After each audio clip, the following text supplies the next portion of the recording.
ప్రతి పౌర్ణమికి నిండుగా అందంగా కనపడే చంద్రుడికి సైతం ఓ మచ్చ ఉన్నట్టు ఏ రకంగానూ తప్పు పట్టలేని పవర్ స్టార్ పవన్ కళ్యాణ్ విషయంలో చేసుకున్న 3 పెళ్లిళ్ల కారణంగా విమర్శల పాలవక తప్పట్లేదు. ఆ మధ్య పవన్ డైరెక్టర్ వర్మని ఏదో అనగానే వెంటనే పవన్ 3 పెళ్లిళ్ల టాపిక్ గురించి మాట్లాడాడు వర్మ.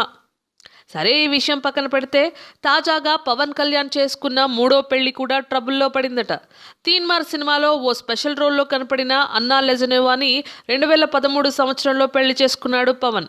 ఇంతకాలం బాగానే ఉన్నా ఇప్పుడు పవన్ పర్సనల్ లైఫ్లో మళ్లీ కలకలం మొదలైంది. పవన్ కళ్యాణ్ చేసుకున్న ముందు 2 పెళ్లిళ్ళు ప్రాబ్లంలో పడి విడాకులవ్వడానికి గల కారణాలే ఇప్పుడు కూడా అట అని టాపిక్ నడుస్తోంది. ఆ కారణం వేరే ఏదో కాదు, పవన్ దానగుణం.